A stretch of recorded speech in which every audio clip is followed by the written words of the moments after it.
What's up, GP fam? This is Gary from GP Performance and Tuning, and today I got a quick little video. As you can see, there's something green behind me, and I had just bought a brand new 2022 Kawasaki ZX-10R with the KRT edition and the KRT paint scheme, and this is one seriously beautiful bike. I bought the bike to be kind of a shop project, just to kind of showcase what we can and can't do here at GP Performance, which is not a lot that we can't do, but there is a lot that we can do. This bike here, I just picked it up probably about a week ago now. Yeah, about a week ago now. I haven't done anything to it yet, other than just put some braking miles on it, do some heat cycles, get the bike loosened up, some the fluids pumping inside the engine. I ran it a bit on the dyno. To just, like I said, get everything going and flowing and everything like that. As you can see, the tail is already apart because I already took it apart to get ready for the flash.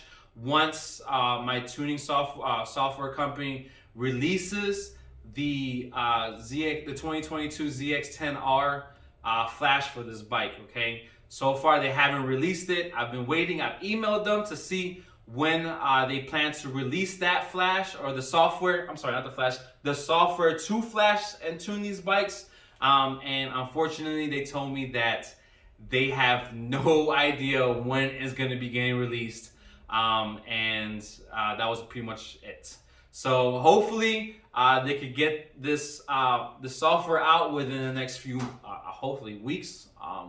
Realistically, I do believe that they're probably going to release it sometime before spring, okay? Because I know a lot of people are buying these bikes up, and they want to make sure that they release the software so that people can get ready, tune their bikes, get everything situated for the summer. So I really do believe that they are working hard on it.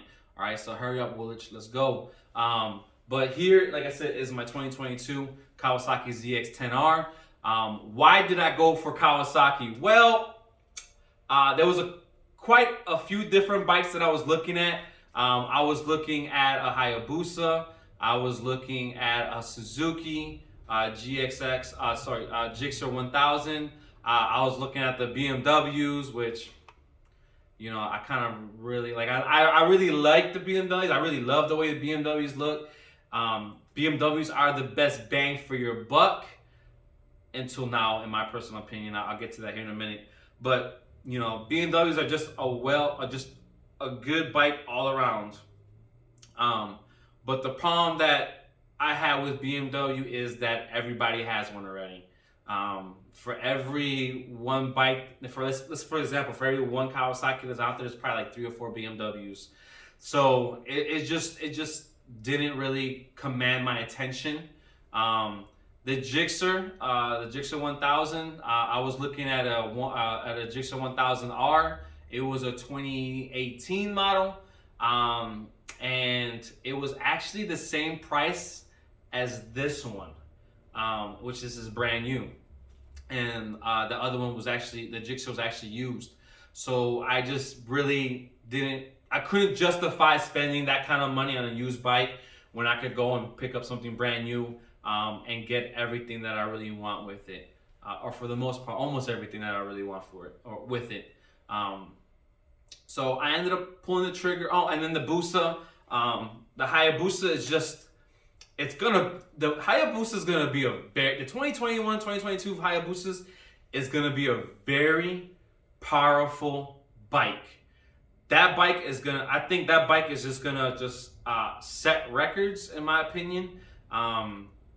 And when Woolwich finally decides to release the software on that bike, and people are actually going to be able to go in there and tune those bikes are going to be monsters. They're gonna be up there. You know what I mean? I think that they're gonna be in the H2 range. Personally, that's my belief. But I could be wrong. We'll see. We have to see when people are able to go into the ECUs and tune them and start modding them out. But with all that said, Hayabusas are just not really my style right now.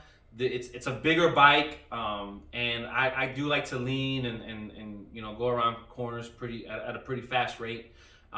So it's just, I don't know, it just really didn't command my attention like the ZX10 does. Okay, like I said, it's 2022.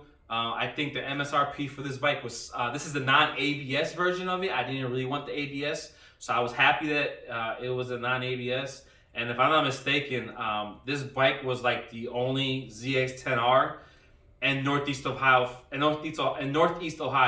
I called multiple different places, and nobody had them, and they were talking about getting them in March. I want to give a shout out to State 8 Motorcycles in Peninsula. My boy Dawson, he helped me, pick it out and get everything set up for it. My dude Michael was the one that helped me with the financing and all that good stuff for that. So big shout out to those guys over at State 8. Great customer service. Dawson, you killed it. Dawson was the one that actually, did the delivery, thing when you walk around the bike and he showed me different things that this bike could do. Overall, great service. I recommend them to anybody. So shout out to that group, okay? But State 8 was the only place that had this bike in stock, ready to go. And they actually had it in stock before I went to Florida for that Miami meet. But I think it was like Dawson called me like 2 days or 1 day before I was already leaving. And there was just not enough time to go ahead and get everything put together to get this bike in my hands at that time. So I was like, well, I'm just gonna go out to Florida. We're just gonna do my thing down there, which Florida was freaking awesome. But went out to Florida, did my thing. I said, well, if I come back to Cleveland and the bike's still available, then we'll talk about it. Then I'll work on getting it. And sure enough, when I got back to Cleveland, it was still available. And well, I pulled the trigger on it, and I ended up getting it. So at the end, it worked out pretty good. So I am happy. So the reason why I went for the ZX10 is because, one, the price tag was really good, in my opinion, for what you get. 17.2, you really can't find another bike on the market at that price range with the stuff that this bike comes with, okay? They say Kawasaki's not the fastest. They say, Gixxers are, the real money makers when it comes to speed, which is true. Down in Miami, there was a lot of Gixxers running around. Very fast bikes, very strong bikes, and that's cool and all. But I kind of wanted something that was a little bit more than just speed. You know what I mean? I kind of want some of the comforts that a new bike, a 2022 bike comes with. And the ZX10R offered those types of things for me. Okay. This bike, like I said, doesn't have ABS, which I don't really care about. Most riders that really ride don't care about ABS. At least my friends don't care about ABS. So I'm glad it didn't come with it. The bike also comes with cruise control, which is something that you don't really see in these bikes. I think the only bikes in this generation right now that has cruise control is BMW, and I think Hayabusa is now has cruise control. The Gixxer doesn't have cruise control, so that was another thing that I kind of I kind of wanted in a new bike. Cruise control for long duration trips is gonna really be nice. So that was a good thing on this one. This bike also has the quick shifter and the auto blipper, which is it's kind of like standard for most bikes nowadays. So there wasn't much picking between other bikes when it comes to that, because it's a standard thing that comes in most bikes. The thing that I really also like about this bike is the new TFT dash. All right, the Gen 5 ZX10Rs are beautiful bikes. They really are beautiful bikes. But that dash, come on guys, we all know that dash sucks, okay? The new ZX10R has the TFT dash, and it is a thing of beauty, okay? So that was another thing. That was another reason why I kind of leaned towards the new ZX10R. It also has Bluetooth connectivity. So I know for most people like racers, street racers, stuff like that, who cares about Bluetooth? But you know what? I kind of want to see who's calling me when I'm on a ride. You know what I mean? Like, I want to see if I need to ignore a bill collector, you know, or if it's my wife and my children that are calling me. You know, I kind of want to see that type of information. Another cool thing about the Bluetooth connectivity is that Kawasaki came out with an app called Rideology, something like that. And I can actually go into the app and change my rider settings, okay? So let's say, for example, I think it has 5 different riding settings. So I could set up the first setting to be like my all out, no traction control, no wheelie control, you know, balls to the walls, you know, rider mode. And then I could set up to, you know, the 5th rider mode where it has all that activated. And I just want to be cruising around, just having a good time with my friends. So I could I could make all those changes on the app, which is something that I thought was really, really cool. You can also change music and stuff like that on there. I think I haven't really tried that yet, but I think you can change music and things like that on the dash, which I thought was pretty cool. The only other bike that offers that right now is the BMW S1000. That the 2020 up and up S1000 with that gigantic dash that they have is the only other bike that offers that kind of Bluetooth connectivity. And now the ZX10R offers that kind of connectivity to your phone.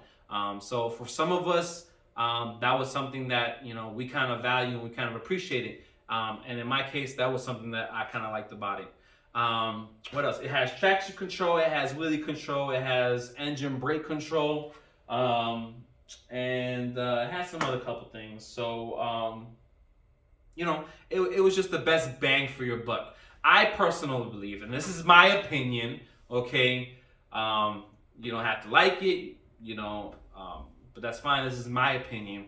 I think that this bike is going to, I think this bike is the closest thing that you could get to and a BMW, like close to the BMW. This is the closest you could get to a BMW. Like I said, it has all those different features that a BMW offers. This bike didn't come with it. Eventually, I will get it. It has the heated grip feature or option.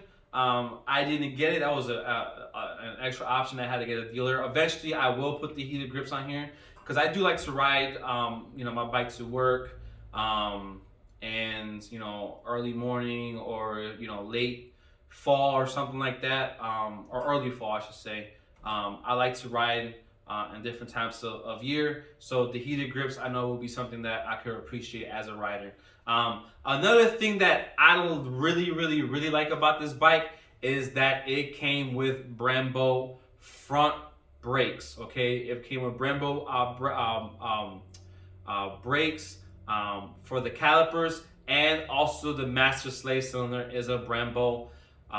So I thought that was pretty cool.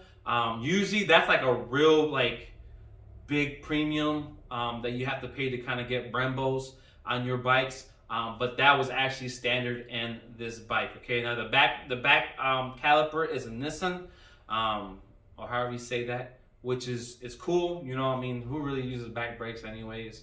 I know a lot of people, you know, that butcher their bikes. They're ripping off brakes anyways and running no back brakes. So you know, who really cares?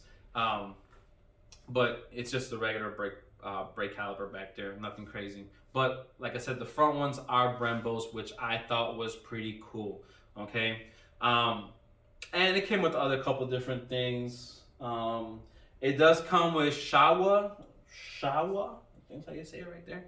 Shawa suspension. It is fully adjustable. It's not electronic, so you kind of have to set everything up yourself. But who really cares anyways, okay? You know, BMW, their suspension is electronic, which is cool and all, but you're paying a lot more money for that kind of stuff that most guys in a BMW don't even understand, okay? Like, they don't understand to set it up, or what this does, or what that does, so who really cares, you know what I mean? So that's what I thought about this, and I you know, so far, I think I made the right decision on this bike. I really like it. I think it's beautiful. I think it's gorgeous. Some people don't really like the front ends. I say, really look at it. You know what I mean? take your time, get down to eye level of it, check it out. Kawasaki did something pretty cool with this bike, and they put integrated winglets on it, which I'll show you guys here soon. Everything I'm talking about, I will show you guys here soon. But they built in integrated winglets into it that provide 17% downforce at full speed, which is crazy. Like that's a really good amount of downforce for some holes that they put on the front of the bike. That's gonna help you with wheelie control, keeping that front end down, and some other good stuff. If you're into going at the track and doing like circle track kind of racing, that's gonna help you a lot. That's gonna be able to get that front end down into the ground, shove it in to make sure that that front end's not lifting up. I'm gonna applaud Kawasaki for that, because that was an awesome call on their behalf. It also has LED lighting. Also, what I like about it is that both LEDs light turn on. It's not just one, like one side or whatever. Both LEDs turn on, which I thought was awesome. Also, again, it's a very beautiful bike. To me, it's the best bang for your buck at the moment. Okay. There are some rumors that I heard that there's a new Gixxer coming out for this year. They say 2022. I don't know. I haven't heard any. I just seen some stuff on YouTube and things like that. I don't know. I don't know if Suzuki is coming out with a new Gixxer. I hope they do, because I think that it's time for the Gixxer to get a new facelift. And I think that when Suzuki does come out with a new Gixxer, it's going to be an awesome bike also. They got a lot of catching up to do now, especially with the BMW, the Kawasaki, and the Hayabusa. That Gixxer needs that attention. The R1, I keep on forgetting the R1, but the R1, all these bikes have TFT displays. The Gixxer, I think, is the only one right now that doesn't have a TFT display, which it's a big deal for a lot of people. It was a big deal for me. Like, I really wanted something that it was easy for me to read while I was writing. That Gixxer Dash is just busy. There's just too much things going on. It's too hard to understand what's going on, especially if you're riding quick and you need to figure out what's going on. It's too much for me. So hopefully Suzuki does something pretty sweet with that. What else? That's about it. Oh, when there's a couple of these bikes that have already been unrestricted. So let's talk about the restrictions. There's a couple of these bikes that have been unrestricted to a certain level, I want to say. I don't know what these guys are doing. I don't really care. I'll restrict it once Woolwich comes out with the software to do it. But some of these guys are going out there and they're doing some type of unrestriction to the bike, and they're getting some really good numbers out this bike. Chris Moore, shout out to Chris Moore, big fan guy. He had a bike that he had a 21 ZX10R that he was able to unrestrict and to tune it. I think he tuned it with the Power Commander. I'm not 100% sure, but and he ended up getting like 190, I think it was 96 horsepower on that bike. I could be wrong. It was definitely more than 190. There was another YouTuber that I was watching. I forgot his name at the moment, but he also was able to unrestrict it, and he was getting mid 190s out of it. And 650E with his ZX10 that is Brent tuned, he ended up getting 196 also. So this bike has potential. This bike has potential to be a BMW killer. I know it's a lot. Don't kill me, guys. You BMW guys, please don't kill me. All right, please don't kill me. But this bike, to me, in my opinion, again, I may not know anything. You know what I mean? I may not know anything, but in my opinion, this bike is gonna be a BMW killer, and it's gonna really go toe to toe with the BMW boys. I think a lot of people are underestimating it. Because there's not a whole lot that Kawasaki did to the engine. From my understanding, all that Kawasaki did to the engine was change the gearing on it. I think that was inside the transmission. I think they changed the transmission a bit to be more rowdier at the lower end of the RPM. Um, that still has to be seen. In my opinion, we don't know. I think I'm the first ZX10R owner in my area, other than Ebe. 650E was really the first one out here in my area because I'm from Cleveland, Ohio. 650E was the first one that ended up getting this bike around here. And I think I might be the second one if you want to count him. I mean, I don't know, 650E has so many bikes that, well, whatever. He's in a league in his own. So let's just say the poor man. Out of all the poor men out here, I'm the first one that got the bike out here in Cleveland that I know of. Okay, there might be a couple out there that I don't know of right now, but let's just go with that for now. So we'll see. But again, this bike, once we are able to go into the ECU and remove the restrictions, is going to be a animal. Okay, once we start figuring out how to gear them differently, how to change the sprockets, one down in the front, up in the front, whatever in the rear. Once we're able to figure that kind of stuff out, and we lower the bikes and we take care of all that good stuff, I think this bike is gonna be an animal.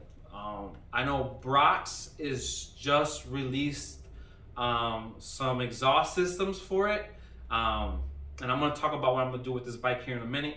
But I think Brock just released some exhaust systems for it. I know Graves has some exhaust systems for this bike. Akrapovic has some exhaust for his bikes.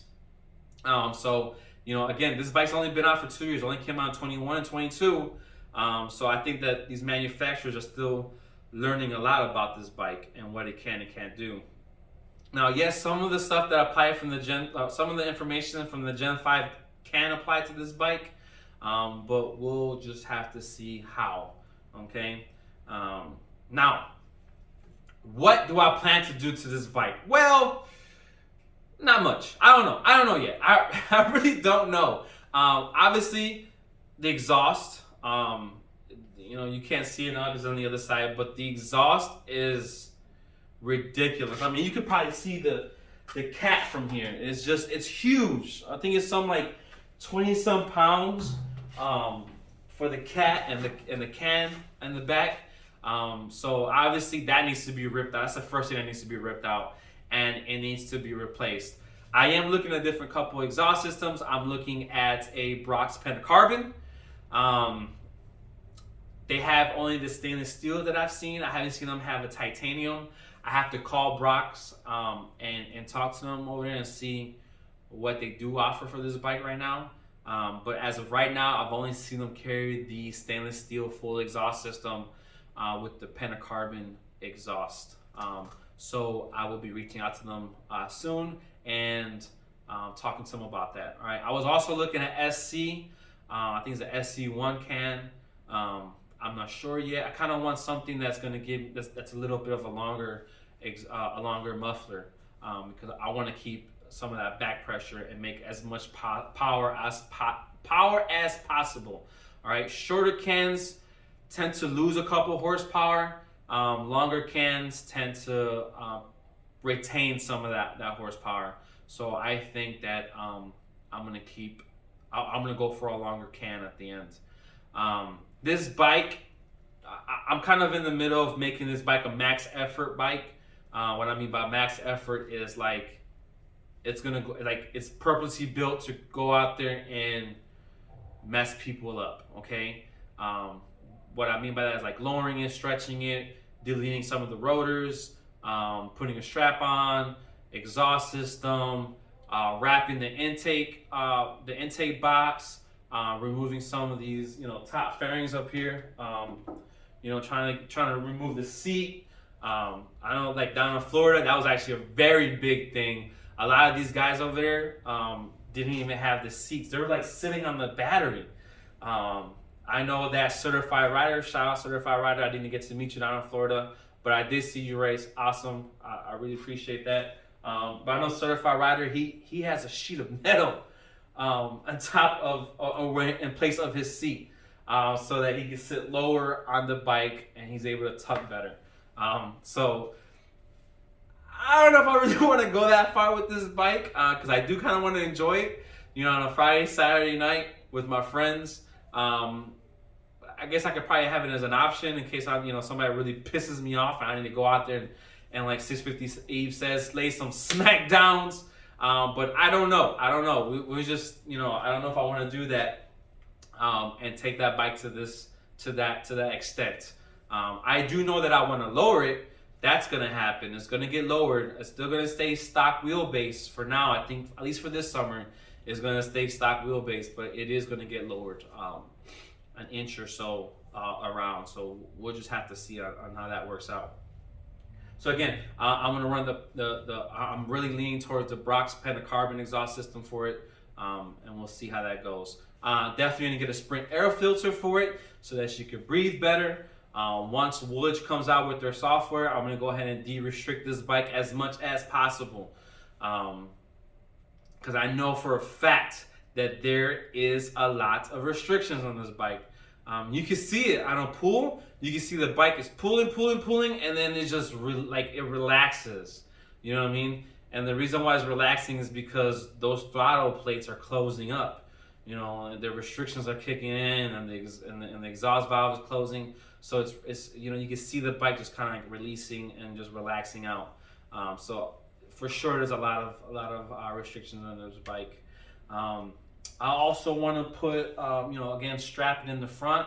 I know you're saying, well, if you're going to lower it, why strap it? You never know. I might have to lower it a little bit more to keep the wheel from coming up. So, and I also personally like the way straps look on bikes. So it's probably more of an aesthetic thing for me.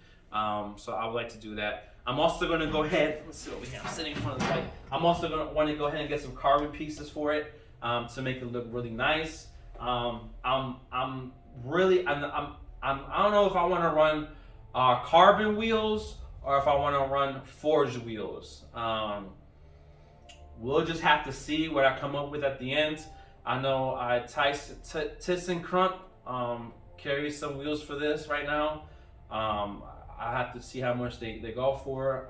And there's some forged wheels out there that just have to really sit down and figure out which route I want to take. Now, I do live in Cleveland, where these streets suck. These streets suck out here in Cleveland. So maybe carbon fiber wheels is not the best thing. So I have to sit down and think about it. Just really, really think about what I want to do.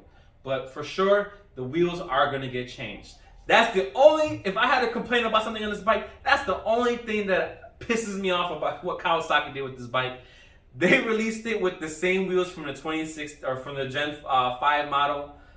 It's the same exact wheels. I'm like, come on, Kawasaki, you couldn't at least give us some forged wheels.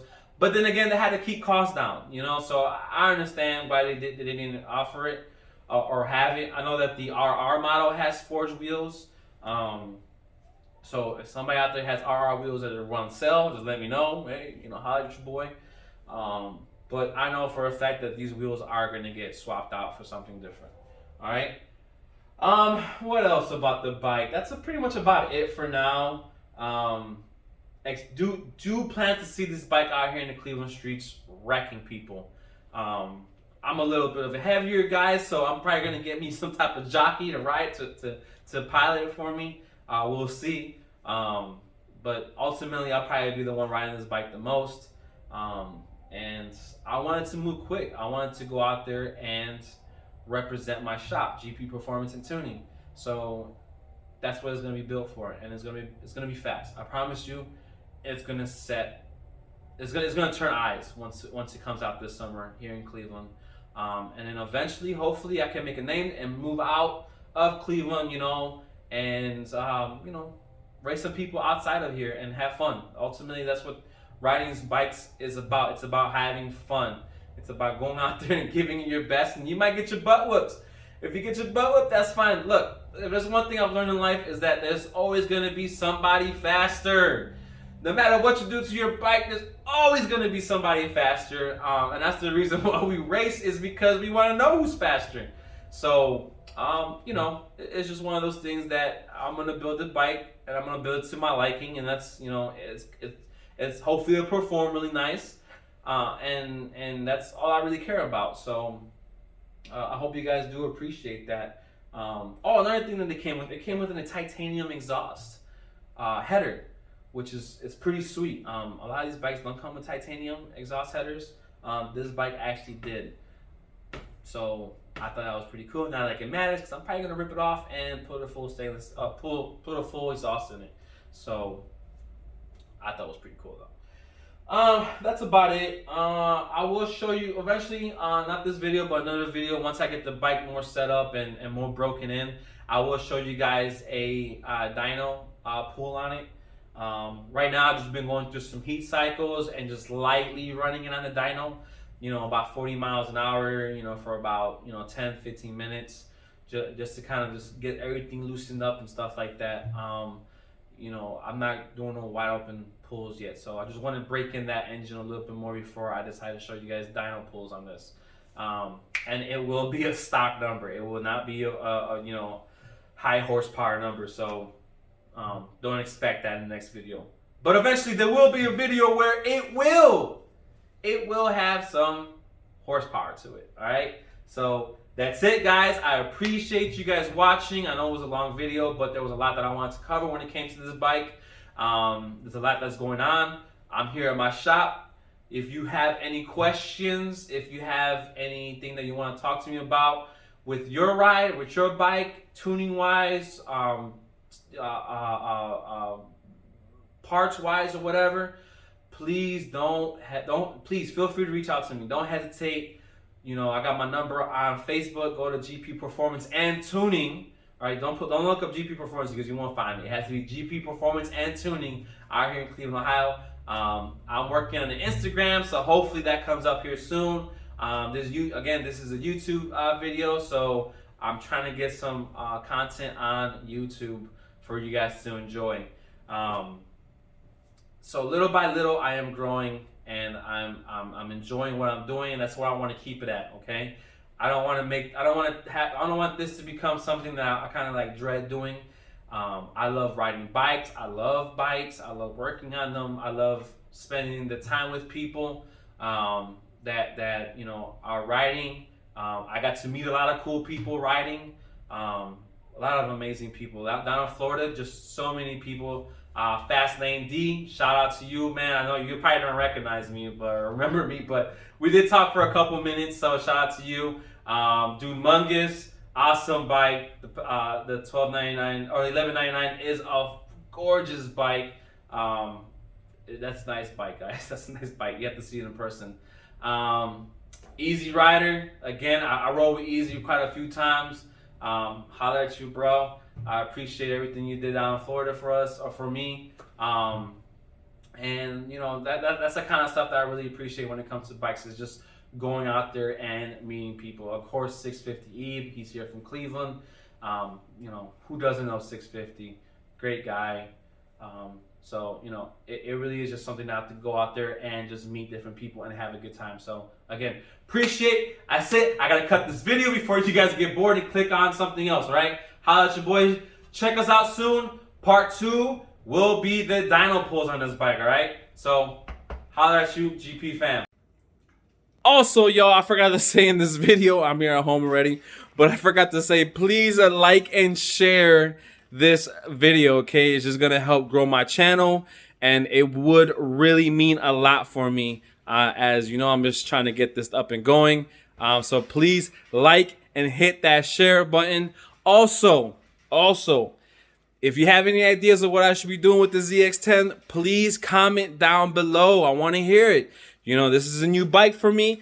I don't know what's really out there for these bikes at the moment, and I'm still kind of just researching and investigating and figuring out what I want to do. So please go down to the comments. Let me know what you think I should be doing to this bike. I'm going to really look at it and figure it out. So I would really appreciate it. Again, hit that like and subscribe.